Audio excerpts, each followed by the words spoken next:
Saudações, eu sou o pastor Emerson Dantas e esse é o nosso programa Visão Aberta, um programa produzido pela Provídeo FSA. E você poderá ter acesso aos nossos programas pelo canal da TV Monte Sião no YouTube, tá bom? E pastor Emerson, qual é o tema desse programa de hoje? Olha, o tema do programa de hoje é a igreja, o direito e a contabilidade, né? É um tema reincidente.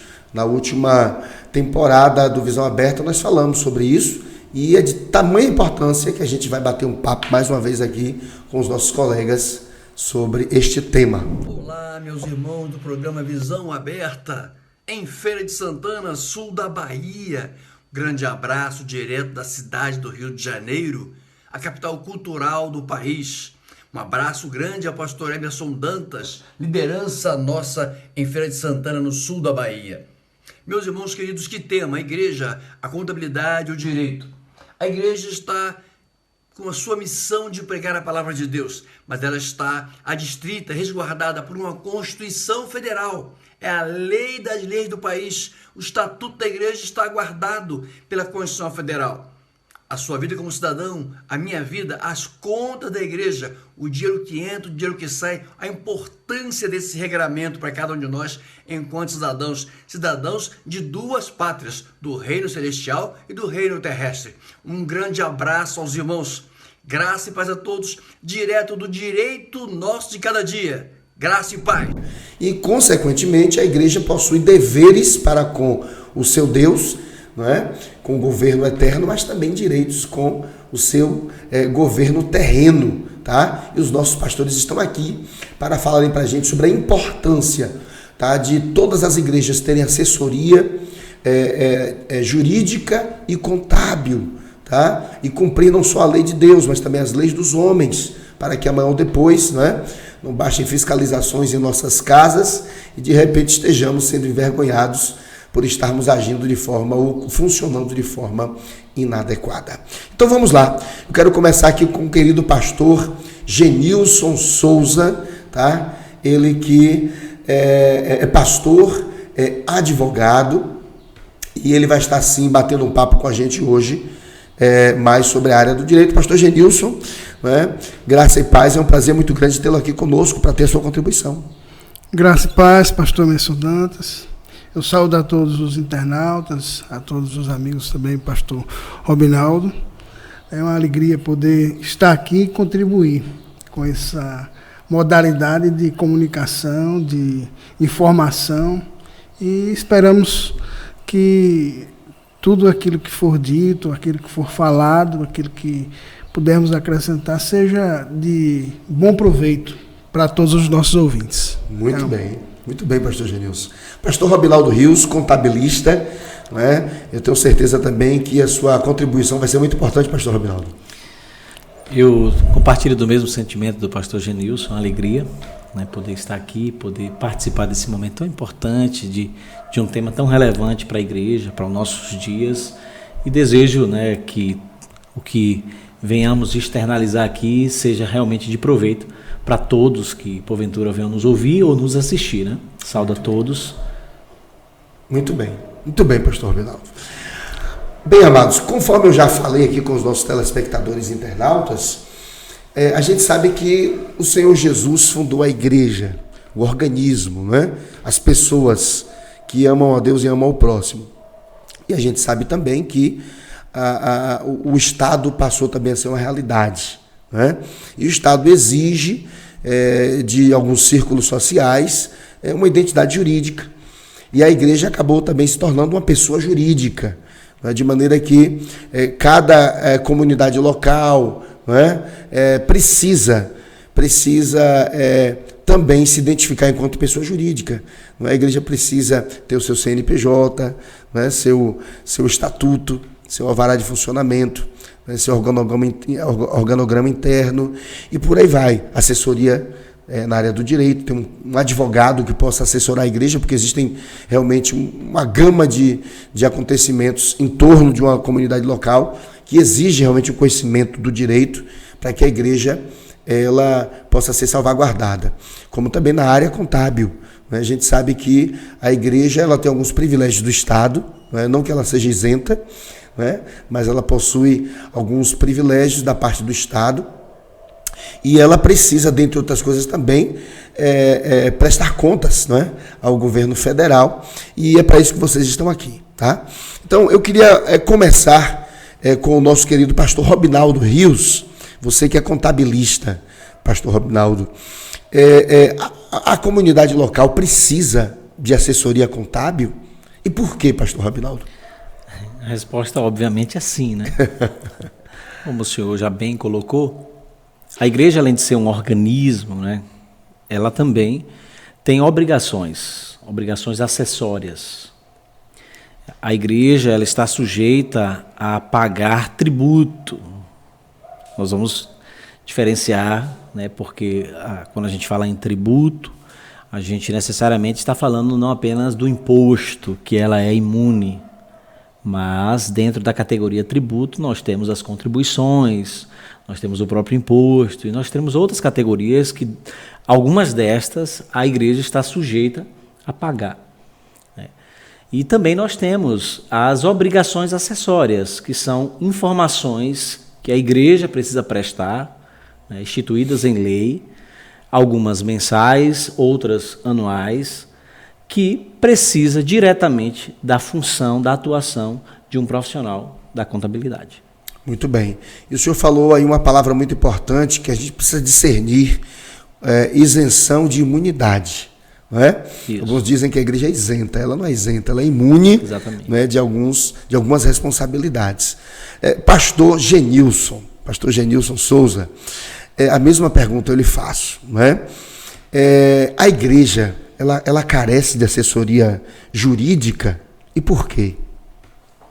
Pastor Emerson, a igreja ela carece sim, é muito importante que ela tenha uma assessoria jurídica, que tenha algum advogado que possa dar assistência à comunidade, dar assistência à igreja, porque a igreja, uma vez que ela além de organismo, ela é uma organização, ela está envolta, como o pastor Robinaldo falou, de obrigações acessórias que muitas vezes vão ser resolvidas por um contador, e há situações de que a igreja, por exemplo, ela vai precisar se defender juridicamente, que é o caso, por exemplo, de inadvertidamente ser cobrada pelo IPTU, né? Há prefeituras que insistem em cobrar IPTU da igreja, e a igreja ela tem imunidade tributária. E no caso o IPTU seria um dos impostos que a igreja ela está imune constitucionalmente, é uma garantia constitucional. E nessa situação, quando ocorrer isso, para que a igreja não seja penalizada injustamente, então aí é necessário que haja uma defesa. Quando já essa defesa ela pode ser tanto no âmbito administrativo quanto no âmbito judicial. Administrativamente, qualquer irmão, qualquer pessoa que for bem orientada pode resolver perante a prefeitura, os órgãos, né, que fazem a cobrança. Então, há uma possibilidade de fazer defesa, mas há situações como a execução fiscal, que ela já existe uma cobrança judicial, e às vezes o nome da igreja está lá, ela sendo citada para fazer a defesa. Então, é muito importante, sim, que tenha uma assessoria, que tenha um amparo jurídico de um advogado. Por que eu digo de advogado? Porque o advogado ele está tanto apto para dar essa assessoria administrativa, também como para fazer a defesa em uma situação que envolva o contencioso. Essa é uma das situações. Mas existem muito mais outras situações que acabam tocando na relação do direito, né? O direito ele regula e disciplina várias situações que é necessário uma orientação jurídica. Há situações diversas, muitas vezes algum vizinho que fica incomodado com o barulho da igreja. Perfeito. A igreja, numa situação... E como isso acontece? Acontece.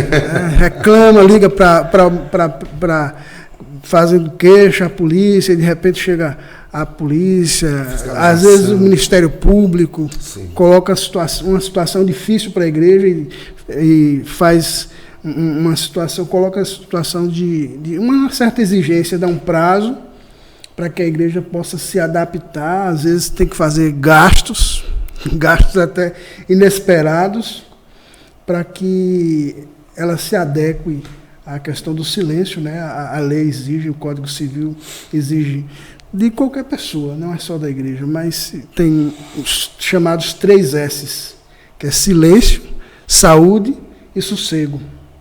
Então é preciso que haja um respeito em relação ao direito de vizinhança. A igreja, muitas vezes, ela é vizinha de alguém, então ela precisa se adequar enquanto vizinha para que seja uma boa vizinha.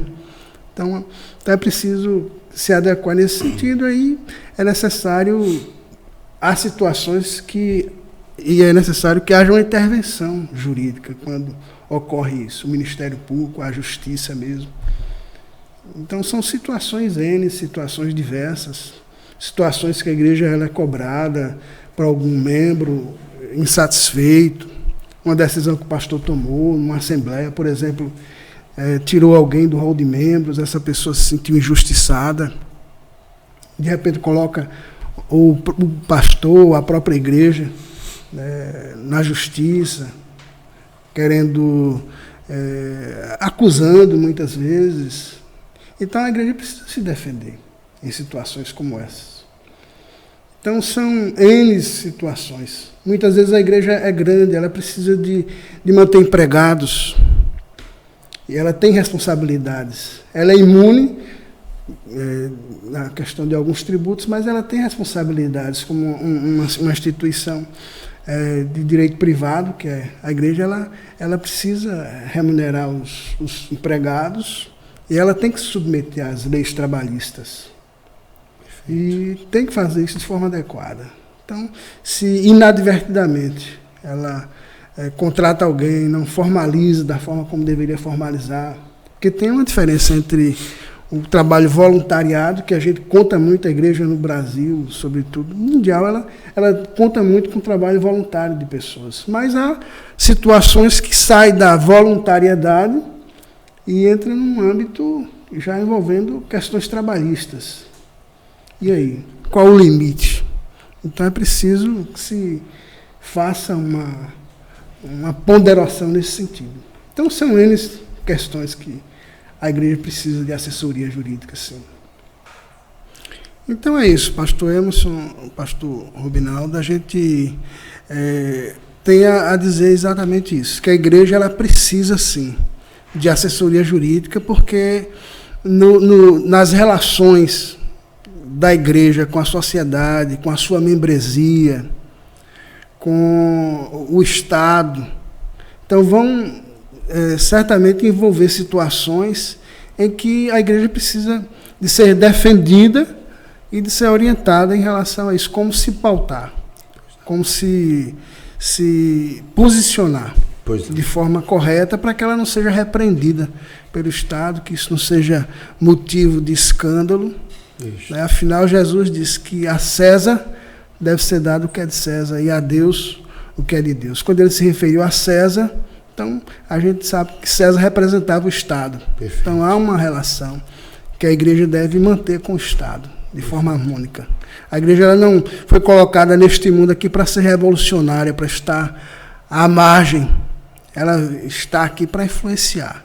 A nossa Constituição, ela faz uma separação, consagra a separação entre a igreja e o Estado. Nós vivemos num país laico, porém, isso não significa que a religião não seja valorizada. Pelo contrário, há uma proteção na liberdade de culto, na liberdade dos locais de culto, na preservação, na proteção.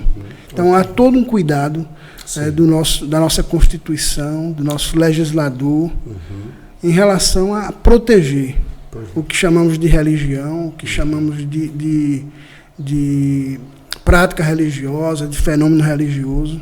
Há uma grande importância. A igreja ela tem um papel a desempenhar aqui na nossa sociedade fundamental. Ok. Então ela precisa ser bem respaldada. Pois não, pastor Genilson. Muito bem. Muito bem. Pastor Robinaldo, na prática, a gente sabe que o nosso Brasil possui um ordenamento jurídico. Esse ordenamento jurídico ele é vasto e existem orientações com relação à área contábil, sobretudo no âmbito eclesiástico. Mas, de repente, os colegas estão ali do outro lado, não é? Se perguntando, mas pastor, na prática, de que forma a assessoria contábil ela vai nos ajudar? Ou seja, na prática, para que serve a assessoria contábil, pastor Robinaldo? Muito bem.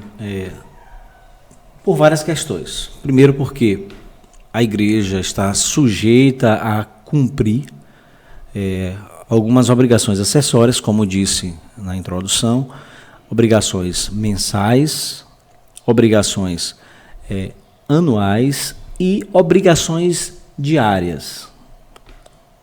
Diárias em que sentido? Por exemplo, toda igreja que goza de imunidade, ela tem por obrigação a construção, a escrituração das suas entradas e saídas.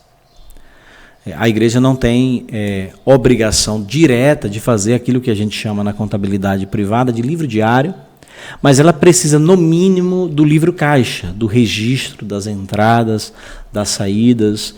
E a partir desses registros, obviamente, todos eles devidamente amparados. Por exemplo, uma igreja, quando compra água mineral, ela tem por obrigação de comprar uma água mineral e ter a nota fiscal, para que isso seja escriturado.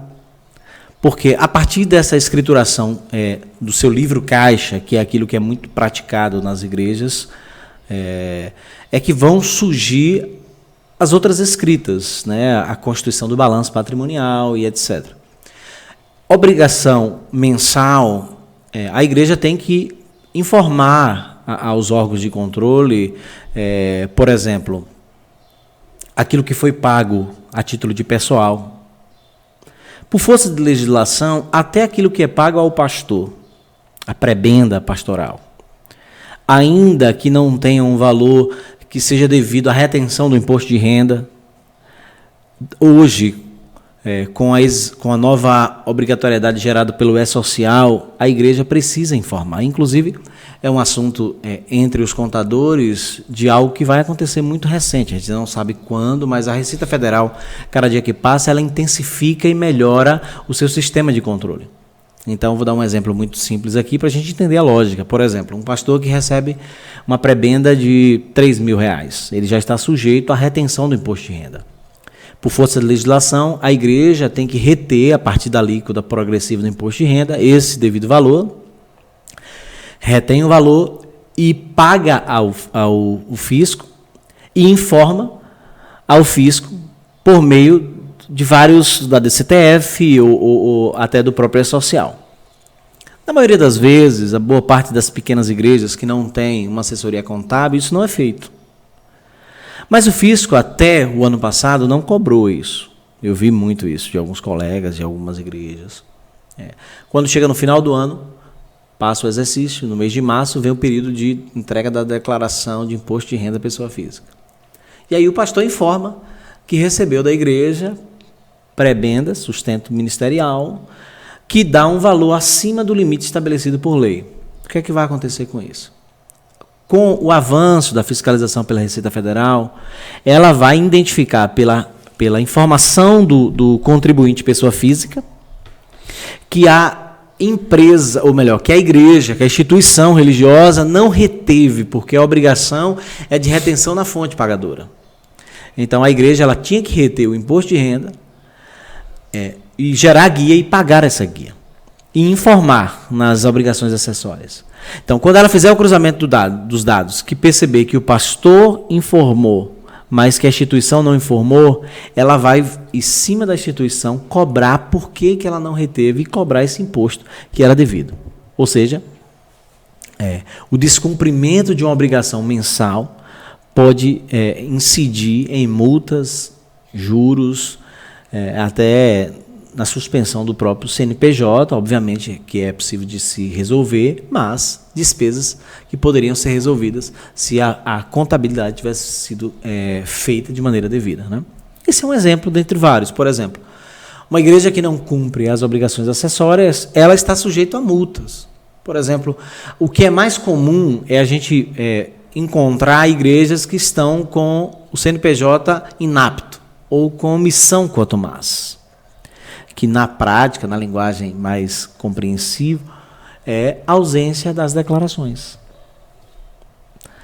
A ausência de uma DCTF, por exemplo, gera uma multa de R$500. A Receita Federal ela cobra os últimos 5 anos. Então, no mínimo, se a igreja não teve movimentação de débito e crédito tributário, ela tem que informar mesmo assim. Porque o grande equívoco é que muitas vezes a gente acha que por não ter um funcionário, por não ter nenhum vínculo trabalhista, a igreja não está sujeita a esse tipo de obrigação acessória. Mas, independente se ela tem ou não tem funcionário, ela precisa informar o fisco da sua movimentação. E a ausência desse tipo de informação, a ausência da RAIS, a ausência da DCTF Web, que é uma obrigação acessória nova, a ausência do envio do E-Social, ainda que seja sem movimento, vai resultar em multas e, consequentemente, até chegar ao ponto, dependendo da quantidade de anos, suspensão do próprio CNPJ. Maravilha, pastor Robinaldo. Interessante, né, pastor Genilson? Que maravilha. Eu creio que você, telespectador, você, internauta, está aí realmente aprendendo muita coisa boa, sendo esclarecido, sobretudo os colegas pastores, tá? Esse programa é muito importante para abrir seus olhos, a fim de que você também cumpra com as suas obrigações para com o Estado. Não é? A igreja, enquanto pessoa jurídica, precisa cumprir essas obrigações. Então, pastor Robinaldo, falam de uma forma muito simples, até para que os colegas nossos que estão do outro lado e que não entendem assim determinadas linguagens técnicas, né? O que o pastor Robinaldo quer dizer, em outras palavras, é o seguinte: você é um pastor, você já dirige uma comunidade, né? Na sua comunidade há movimentação financeira. As pessoas entregam dízimos e ofertas, não é? Essas ofertas elas são admitidas pela igreja, não é? Então elas entram, mas elas também saem, porque a igreja vai gastar isso com alguma coisa, com a prebenda pastoral. Exato. E para a própria manutenção, não é, da estrutura eclesiástica. Então, resumindo, você é o pastor, você tem ali um povo que caminha com você, não é? Você é o pastor, você recebe dízimos e ofertas. É importante, pastor, que você tenha tesoureiros na sua igreja, para que você mesmo não tenha contato com esse dinheiro, não é, pastor? Isso.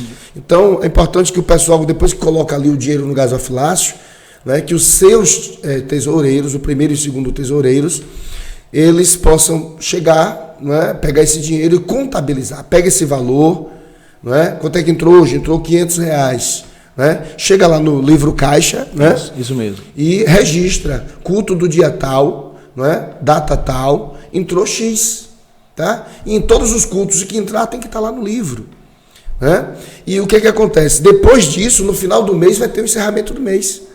E é importante que você tenha lá o que entrou, não é? O que saiu e a nota fiscal do que foi adquirido. Porque se baixar uma fiscalização, eles vão querer saber o seguinte: olha, está dizendo que comprou um garrafão de água mineral, mas cadê a nota fiscal? Então eu estou falando em linguagem muito simples, né? Para que os nossos colegas entendam. Então você é pastor, você tem a igreja, o pessoal dá dízimos e ofertas, são os tesoureiros que devem pegar isso e anotar todas as entradas. No final do mês eles vão dizer: olha, entrou X e a gente comprou tais coisas, saiu Y e a prebenda pastoral é W. Exato. Né? E aí depois disso, o que acontece, queridos? Eu não sei se o pastor Robinaldo poderia precisar para a gente qual o valor específico, até que valor, o senhor lembra? A igreja ela só deve declarar, porque tem um valor para declaração mensal e um valor para declaração anual, não é isso? Na verdade, assim, existem declarações que são mensais. Sim. Certo? Que necessariamente não são movidas por valores, mas é a condição de ser igreja. E esse ponto é muito importante, porque assim, eu sou pastor de uma pequena igreja. Perfeito. E muitas vezes a gente acha que só as grandes igrejas que movimentam valores maiores é que estão sujeitas a uma gama significativa de obrigações. E, na verdade, todas as igrejas estão sujeitas praticamente a todas as obrigações acessórias. E eu posso listar aqui, salvo engano, posso estar me passando de alguma dessas obrigações, mas, salvo engano, apenas a ECD, Escrituração Contábil Digital, que só é obrigado para igrejas com, eu não me recordo exatamente precisar aqui os valores, mas igrejas que, salvo engano, que têm receita acima de 10 mil mensal. Escrituração Contábil Digital é uma declaração que é anual. Mas todas as outras, que hoje não, a GFIP já está saindo de cena, só apenas para apuração de FGTS, mas o E-Social, o envio das atribuições mensais do E-Social, a questão da DCTF Web, a questão da escrituração fiscal digital, escrituração contábil digital, todas as igrejas estão sujeitas. Inclusive, eu vivi uma experiência recente, me permita compartilhar, da nossa comunidade de fé, onde eu estava organizando algumas questões contábeis da igreja e me deparei com a necessidade de ter que fazer um projeto de incêndio. Uma igreja pequena, uma estrutura pequena, mas eu tive que me submeter ao mesmo projeto de incêndio que qualquer igreja precisa se submeter. Entende? Então, por uma exigência municipal. Sim. Na verdade, não só municipal, é do Estado, porque é do Corpo de Bombeiro, mas reforçada pelo poder municipal, né? Pelo poder administrativo municipal. Então, assim, tecnicamente, a igreja ela está obrigada a prestar informações ao fisco, independente dos valores. Obviamente que aquelas igrejas que têm valores mais vultosos têm algumas questões que a diferenciam. Mas, na prática, a gente precisa olhar todas as igrejas com a mesma necessidade dessa atuação contábil. Né? Desde que tenha um CNPJ. Exatamente. Desde que tenha um CNPJ. Porque a partir daí já passa a identificar ela no mundo jurídico. Essa igreja existe, tem uma identidade. Então, a partir desse momento, vem a responsabilidade. E é exatamente sobre isso que eu vou lhe perguntar agora, pastor. Mas só fechando, como começar uma igreja, né? Juridicamente falando, o senhor vai responder daqui a pouco, mas só fechando aqui sobre o pastor Robinaldo, para que o pastor lá entenda, é isso. Ele é pastor, ele tem lá, não é um povo, o povo entrega lá dinheiro, e esse dinheiro tem que passar pela mão dos tesoureiros, né? Tem que haver a prestação de relatórios do que entra e do que sai, não é? Para a própria comunidade, que são as sessões ordinárias, né? Tem que haver essa prestação de contas para a igreja. E depois, esses relatórios que são enviados aos contabilistas, eles também são declarados, não é? Ao governo federal. E dessa forma a igreja vai estar lidando de forma adequada, né, com os valores que entram em sua comunidade. Só uma observação antes do pastor Genilson, essa compreensão da imunidade, às vezes, ela gera uma compreensão um pouco equivocada, exacerbada, eu posso até dizer. Porque se a igreja é imune, às vezes se compreende que o pastor também é imune, e isso não é verdade, né? É verdade, tanto é que o próprio CTN e a Constituição Federal, quando fala acerca das obrigações tributárias, acerca do sistema tributário, fala que tributa, no caso, o imposto de renda, qualquer tipo de renda, não existe um nome específico, porque coloca o nome daquela renda ali prebenda, então que ela seja consagrada, é mais santa do que aquele que recebe o salário, ou qualquer outro nome que seja dado, remuneração. Então, é uma renda que se recebe. Então, há uma responsabilidade em relação àquilo. E a gente também costuma confundir obrigações tributárias principais com obrigações tributárias secundárias. A igreja ela está repleta de obrigações, assim, ainda que não esteja obrigada a pagar tributos, em algumas categorias, como ela tem essa imunidade tributária, ela é imune em relação à sua responsabilidade principal de pagar o tributo. Mas se ela tem um funcionário, ela tem um pastor que ela remunera, então ela tem aquela obrigação secundária, né, acessória, de, como o pastor já explicou, de pagar o imposto de maneira direta, né? Porque, por exemplo, a igreja ela não paga o IPVA, a gente diria até os impostos UI, né? O IPTU, ela não vai pagar, o ITBI, Ela não vai pagar imposto de renda, contribuição social sobre o lucro líquido, mas ela paga, por exemplo, que está na categoria de tributo, não de imposto, mas de tributo, a contribuição sobre o salário do funcionário. Por exemplo, a igreja que tem um funcionário, ela vai pagar 20% a previdência sobre o funcionário. Taxas também, ela tem que pagar, exatamente, né? Então, é preciso ter clareza nesse aspecto, porque eu que lido com a contabilidade, de vez em quando eu sou procurado por alguns colegas, existe uma prática muito comum hoje, que é o seguinte: os pastores entenderam que só precisa do contador nos meses de fazer as declarações. Essa é uma prática que tem anos, né? No passado, isso até que era possível de se viver. Por quê? Porque as obrigações acessórias, elas de fato só aconteciam em dados momentos, né? Havia toda a dificuldade da internet, etc. e tal. Só que hoje o sistema é diferente, as informações elas são prestadas com uma necessidade de precisão maior, e muitas vezes, quando não se presta, o resultado, né, negativo que se colhe fica muito mais caro, né? Então, é muito comum eu ser procurado por colegas para regularizar a empresa, ou melhor, a igreja, que não está com o CNPJ em dia, ou obrigações que não foram cumpridas, enfim, são diversas situações, né? Tranquilo, maravilha. Uma vez que já falamos assim um pouco mais de contabilidade, não é? Sobre esse dinheiro aí que precisa ser cuidado diretamente pelos tesoureiros da igreja, também pelo contabilista que dá assessoria. Pastor Genilson, a importância do direito. A gente sabe que a igreja ela pode funcionar enquanto organismo, simplesmente, o pastor está ali, os irmãos, e ao culto, e que bênção, mas a gente sabe que essa igreja ela precisa existir juridicamente, não é? Ela precisa existir para o Estado. É como uma pessoa que não tem RG nem CPF. Ela existe de fato, mas ela não existe de direito, né? Existem muitas igrejas que existem de fato.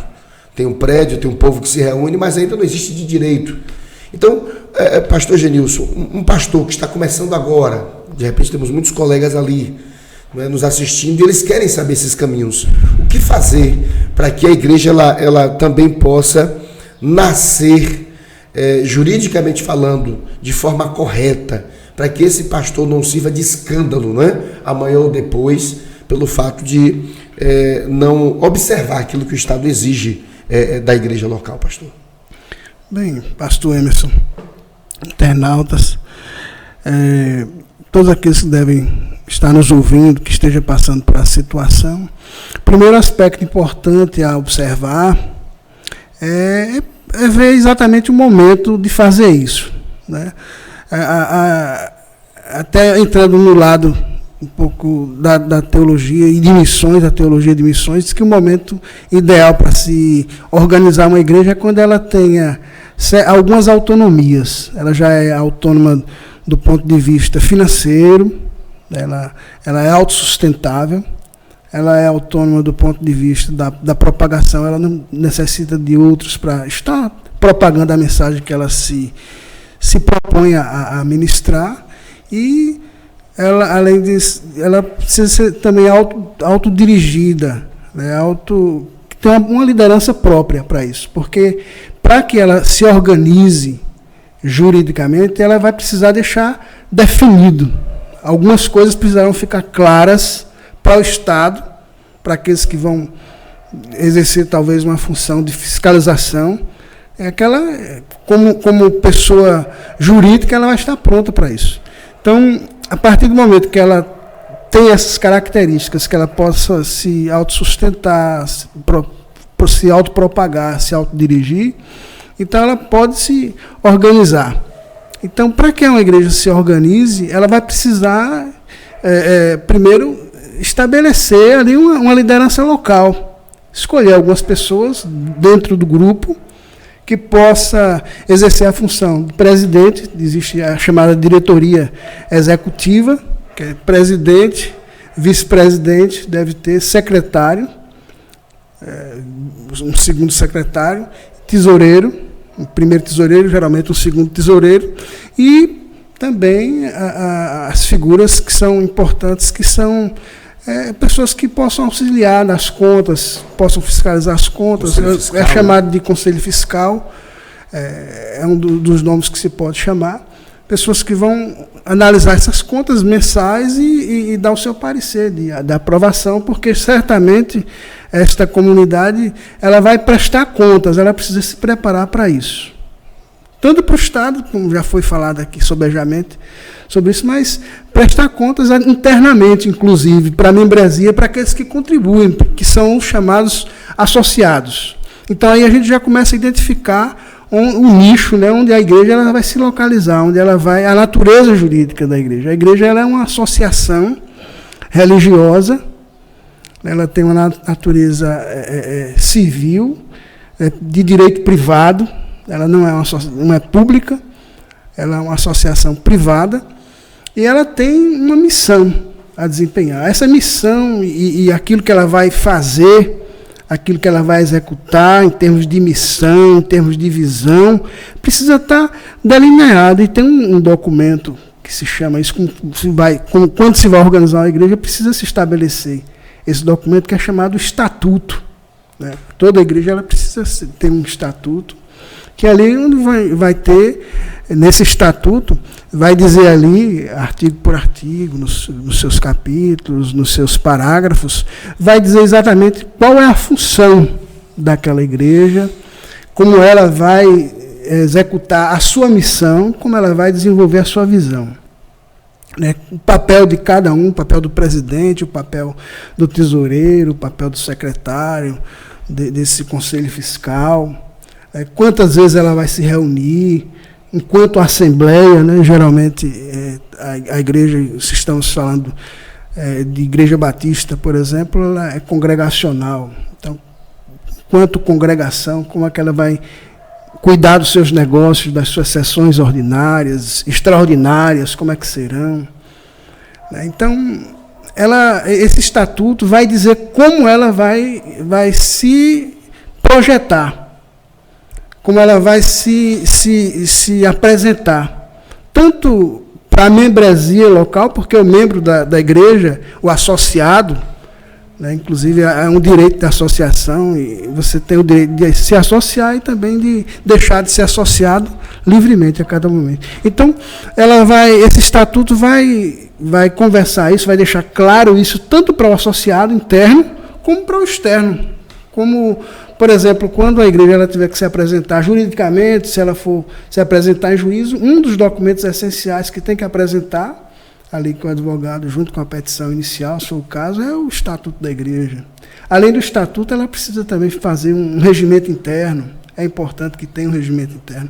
Esses documentos eles são geralmente assinados por um advogado. A lei exige que um advogado tem que dar o visto, fazer a leitura e conferir detalhe por detalhe para ver se está dentro do ordenamento jurídico. Que, a partir do momento que ela se organiza, então ela tem que estar apta, tem que estar dentro dos critérios legais para que não haja nenhum tipo de indeferimento na hora do seu registro. Porque além desse estatuto, que ela organiza esse documento deve ser aprovado internamente pelos seus associados.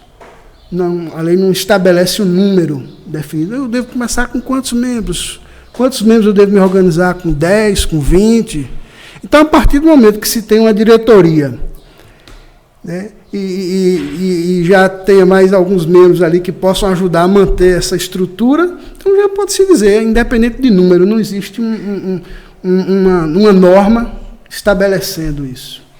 A lei, até a Constituição, deixa claro que o Estado não pode fazer ingerência em relação a isso.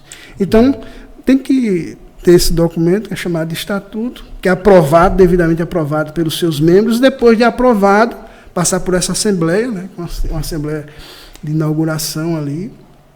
Esse documento ele precisa ser publicizado, porque no direito, um dos princípios constitucionais fundamentais é a publicidade para que tenha valor jurídico. É preciso que seja publicizado e a forma de fazer isso tem que ser num cartório, né? Você leva esse documento para um cartório de títulos e documentos de pessoas jurídicas, onde a gente, assim como a gente tem o cartório das pessoas naturais, cartório civil, quando nasce o neném, para ele ser uma pessoa reconhecida juridicamente, ele precisa da certidão de nascimento dele, para que a partir dali ele tenha acesso a outros direitos, possa ser um cidadão brasileiro. Ele tem que, o pai, a mãe tem que registrar ali.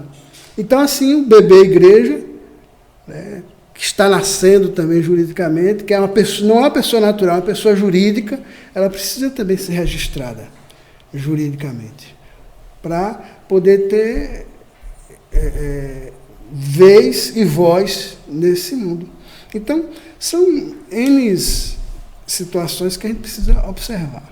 Para ter direito a... Uma observação, pois não, pastor, em relação à questão da personalidade jurídica da igreja, né? O pastor citou aqui, com o novo Código Civil, e isso eu até recomendo que os colegas observem no CNPJ das suas igrejas, das suas comunidades, a igreja ela foi desvinculada da associação privada e foi incluído a personalidade jurídica de organização religiosa. Se você pegar a sua igreja e pegar o novo Código Civil, você vai ver que ela não é mais enquadrada como associação privada, mas como organização religiosa. Por quê? Porque embora ela esteja sujeita a regras similares à da associação privada, a igreja ela tem características distintas de uma associação, embora, como colocou aqui o pastor, ela tenha na sua dinâmica de caminhada características similares, inclusive do ponto de vista contábil, obrigações acessórias similares. Mas ela tem uma personalidade jurídica própria, porque ela está sujeita a muito mais do que apenas uma organização de pessoas, mas dentro do ambiente de igreja tem o elemento fé, né? Então o novo Código Civil ele fez essa separação da personalidade jurídica da instituição religiosa. Muito bem, infelizmente chegou ao fim o nosso programa, não é? Passa muito rápido, como eu sempre digo, e eu quero agradecer a você, telespectador internauta, que está nos acompanhando, agradecer também ao pastor Robinaldo Rios, pastor Genilson Souza, pela contribuição de vocês, contribuição maravilhosa. E o nosso desejo com esse programa é que as igrejas se organizem melhor juridicamente, no âmbito contábil, que a gente possa cumprir com as nossas obrigações para com o Estado, não é, de forma adequada, não é, e que possamos ser exemplo também nessa área, tá bom? Então fica aqui minha gratidão, pastor Genilson, pastor Robinaldo, Deus os abençoe poderosamente. Amém. E esperamos em Deus que no próximo programa Visão Aberta possamos estar juntos refletindo a partir de um tema que também venha trazer muitas informações ricas para todos nós, tá bom? Então Deus abençoe vocês e até lá.